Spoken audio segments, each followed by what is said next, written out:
Manusia tidak lebih sebagai statistik, manusia tidak lebih sebagai alat untuk mencapai tujuan-tujuan ekonomi di luar dirinya, dan sebagainya. Maka aliran filsafat ini mengatakan kehidupan modern adalah kehidupan yang absurd, kehidupan yang memuakkan, atau kehidupan yang membuat kita ingin muntah sebetulnya.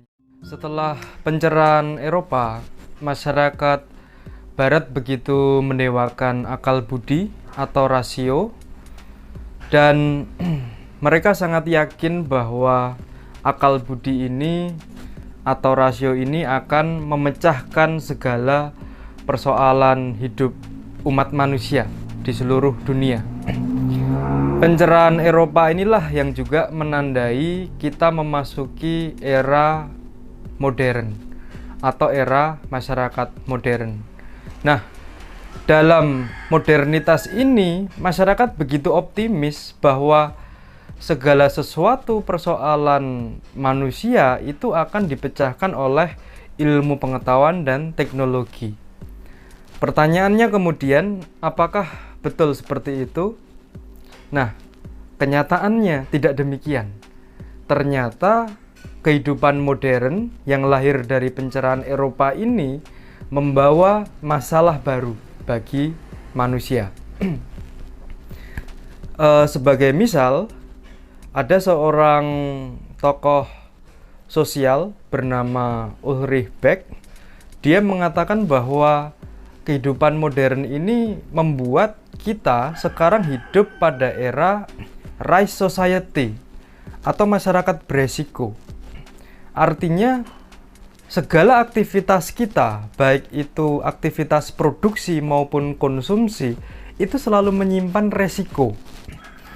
Contoh gampang misalkan, makanan. Apa sekarang makanan yang betul-betul tidak beresiko atau aman bagi kita? Tidak ada.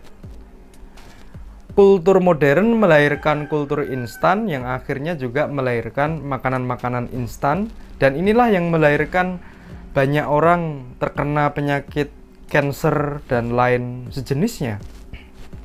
Penggunaan AC misalkan itu juga beresiko bagi kesehatan kita. Bahkan air kemasan ternyata mengandung mikroplastik sebagaimana baru-baru ini ditemukan. Intinya segala sesuatu itu beresiko. Kita keluar rumah, kita terpapar oleh asap kendaraan yang penuh dengan timbal, beresiko juga, ya. Kita menggunakan handphone, kita menggunakan laptop, ada radiasi di situ, beresiko. Jadi ternyata kehidupan modern ini melahirkan berbagai resiko juga bagi manusia modern. Terdapat pula tokoh Anthony Giddens yang mengatakan bahwa kalau Beck menggunakan istilah rice society, Giddens menggunakan istilah high rise atau resiko tinggi. Ya, Giddens mengatakan bagaimana pabrik-pabrik yang dibangun oleh kehidupan modern itu akhirnya menciptakan polusi, menciptakan efek rumah kaca, global warming, dan ini membuat lapisan ozon semakin menipis. Ketika lapisan ozon bocor, itu mengancam kehidupan manusia, bisa menyebabkan kepunahan manusia. Bahkan bagaimana perkembangan iptek di bidang senjata itu bisa melahirkan nuklir yang justru akhirnya juga mengancam kehidupan manusia itu sendiri dan bisa membuat manusia punah. Serta bagaimana perkembangan iptek di bidang pangan seperti instrumen-instrumen pertanian modern, pestisida atau pupuk kimia, pada akhirnya justru membuat ancaman gagal panen seluruh dunia akibat senyawa kimia yang sebetulnya tidak baik bagi alam. Nah, ini dari sisi yang paling konkret. Dalam ranah kehidupan sehari-hari atau aktivitas manusia, kehidupan modern itu melahirkan birokrasi, ya, atau dengan kata lain bisa juga dikatakan birokrasi adalah anak kandung dari rahim modernitas. Apa itu birokrasi? Birokrasi adalah secara sederhana kita bisa definisikan birokrasi sebagai organisasi bentukan negara untuk memperlancar peran dan fungsi pemerintah. Maka karakter dari birokrasi itu yang paling utama adalah efisiensi dan efektivitas tingkat tinggi.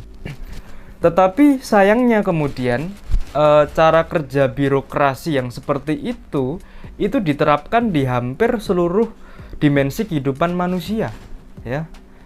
Bagaimana Anda kerja dari jam 8 pagi harus kemudian pulang jam 4 sore? Bagaimana Anda kalau mau diterima di dunia kerja yang menjanjikan, Anda harus lulus SD, SMP, SMA, kuliah, atau jangankan di situ. Bagaimana ketika Anda kuliah, ketika Anda ingin lulus atau akan lulus, Anda harus sudah KKN, Anda harus sudah memenuhi SKS, Anda harus menulis skripsi dan lain-lain. Ini adalah cermin bagaimana kehidupan kita sekarang mengalami birokratisasi, ya. Dan maka tidak mengejutkan ada orang yang dia secara pendidikan tinggi, secara ekonomi mapan, tetapi dia bisa berubah menjadi sosok yang radikal atau ikut organisasi-organisasi agamis garis keras. Kenapa seperti itu? Karena kehidupan modern yang gersang, kehidupan modern yang kering ini menyebabkan manusia modern mengalami kehampaan spiritual. Kemudian mereka menjadikan hal-hal seperti itu sebagai sarana pelarian. Inilah yang diistilahkan Erich Fromm sebagai lari dari kebebasan. Jadi masyarakat modern ingin lari dari kebebasan itu karena ternyata kebebasan yang mereka dambakan, kehidupan modern yang katanya serba optimis, ternyata juga mengecewakan mereka, ya. Di ranah filsafat muncul aliran filsafat eksistensialisme yang merespon kehidupan modern. Betapa kehidupan modern ini sangat absurd, sangat aneh. Manusia itu tidak lebih sebagai katakanlah angka, manusia tidak lebih sebagai statistik, manusia tidak lebih sebagai alat untuk mencapai tujuan-tujuan ekonomi di luar dirinya, dan sebagainya. Maka aliran filsafat ini mengatakan kehidupan modern adalah kehidupan yang absurd, kehidupan yang memuakkan, atau kehidupan yang membuat kita ingin muntah sebetulnya.